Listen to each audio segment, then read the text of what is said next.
Na outra mesa, né? E então a gente pode abrir, de repente, umas duas perguntas, dependendo a gente conseguir de tempo. It's not a question, it's more talking about some things here, addressing some things that maybe can help us to think. First thing is when you see Lazy Legs dancing, he's very virtuosistic, and he comes, his patterns is like any other professional dancer, because he dances very well, he's very able. So in this sense, it's very good to see him dancing, because we see a different body shape, a bodily shape that we are not used to see. But this is one thing, I think, when you see people dancing which have a different body, maybe for some people they feel shocked because it's different body shape, but he is very functional, so he's very able as any other dancer. I think one thing that sometimes is very difficult when we think about health and dance is also think about people that have mental problems, with cognition problems, which is more difficult to work with them. And then I'm talking about this because it also changes our perception. When we see Lazy Legs dancing, it changes our perception of what is health, because we may think he's not healthy, but he is very able. But this is even another changing of perception when we work with people with mental problems, because maybe their body are kind of normal in the body shape sense, but the behavior is different, and it is part then as well of a culture, the culture of disability, which in Europe, I think, and in Canada and in North America, maybe they have more works that disabled people do, in the sense of presenting to society a bit more of their culture. And I think here, this sense of understanding disability as a culture as well is a bit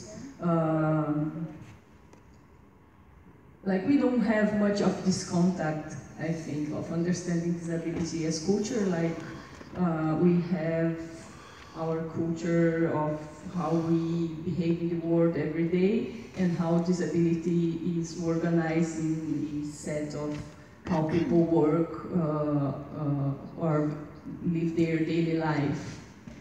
And I think the other thing, the last thing now, is that how dancers can understand that it's very powerful and interesting working with disabled people. I think this is something important as well in a place that have a dance graduation. So as well, thinking about changing of perceptions and how we really change perceptions. Working with changing perceptions of the body and health when you go to a hospital and work with people that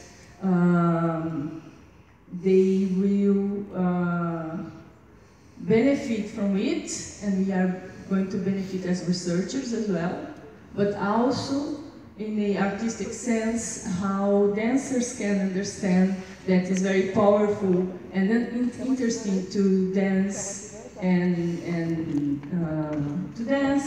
to understand how different bodies work. I'm talking about this because I think this is something important to think in this context here. Yeah, that's it. Thank you.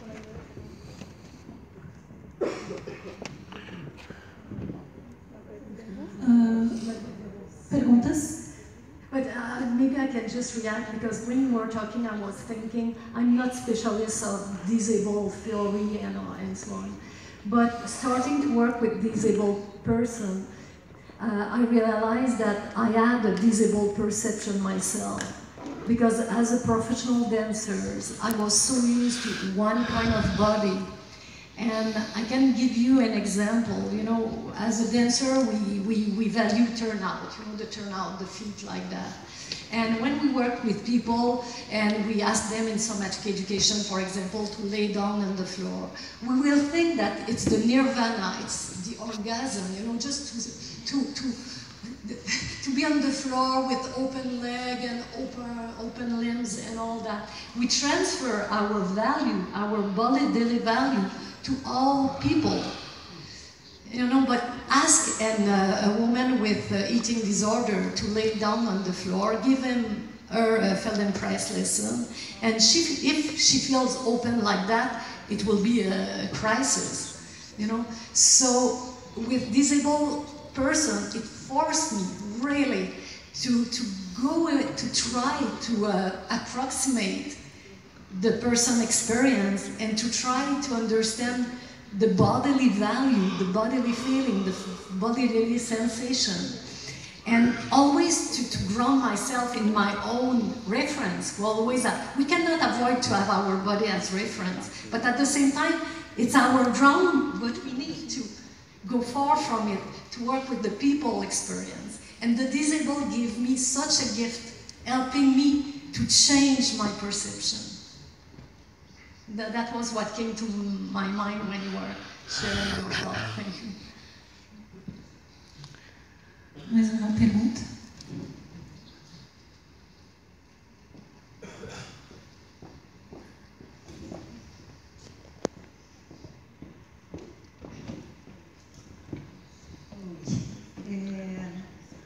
Falo em português, estou desativada. Eu acho que, entrando um pouco no que a Carla falou a respeito de várias coisas, uma coisa me chamou muito a atenção na tua fala, Silvia, quando tu fala sobre o programa de TV de resistência ao So You Think You Can Dance, So You Think I Cannot Dance, We Can't Dance, também com esse aspecto que a Cara trouxe, muito funcional, muito competitivo, dentro das normas do outro, mas com um corpo que enfim, que não é o padrão, que não está dentro do discurso dominante. Como,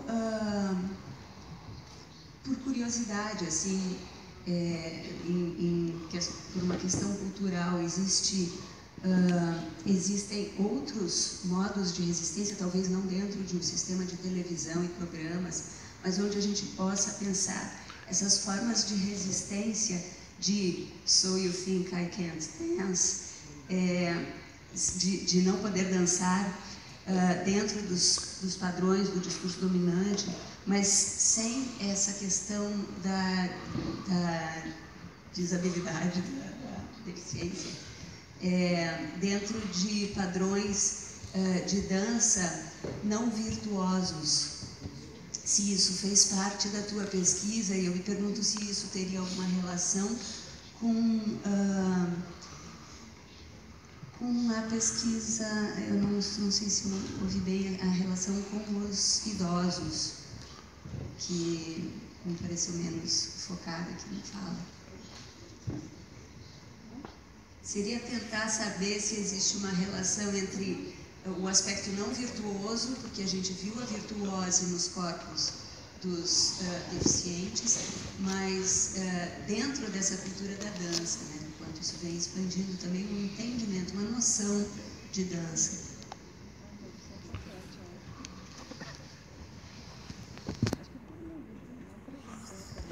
The question is the relation of non-virtuos within dance. Okay, is it seen as resistance? I think that dance contact many years ago was a resistance to the dominant discourse, the truth of the area of that time. And I think that the form of resistance changes, because usually mainstream discourses, marginal practices, marginal discourses, are sometimes recuperated by the mainstream. This is the example of contact improvisation. This is the example of mindfulness approach. Before it was in the margin, and now it's getting, you know, it's part of a business, big business. So I think that the form of resistance are always to be created, and I think there are many, many ways. The question for me is to work. I wouldn't say that I want to resist. I want to be critical to a discourse, to be aware of what do I take, what do I negotiate, because we are complex people. In the post-colonialist theory or the postmodern theory, we are made of every day we make tons of contradictory behaviors. And we need to know where we locate ourselves. But for myself, in terms of resisting or not, I want to do that as an individual level and at a collective level. It's very important for me. Of course, I'm working in Montreal. I have different projects, and I work with union. I work with workers. I made a huge research with women working in a supermarket, grocery supermarket, and in restaurant. Here in Brazil, when you go to a grocery, does the cashier, woman or man, is standing up or sitting?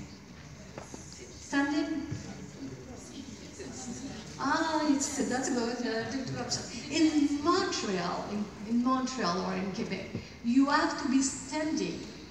Why do you need to be standing to cash the money? It's because it's the look. You give the appearance that you can serve better the person. But believe me, if you go to France, if you go to, I don't know, other country, you can sit. You know, so it's a cultural value, it's a meaning. And I work with union, trying to implement changes to have access to a seat. So I work at a very collective, you know, political level. But at the same time, I work at a very, very individual level. For a woman with eating disorder, a woman with fibromyalgia, to feel herself, because I think that our authority, our individual authority, self-authority, can start by feeling ourselves. I can have authority first on my breathing, the sense of my body, and then I will move, change, and towards more collective action.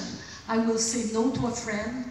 I will say yes to another one, you know, because I feel it's good for me, it's not good for me, and then I will be more affirming, claiming my authority, individual and progressively, collectively.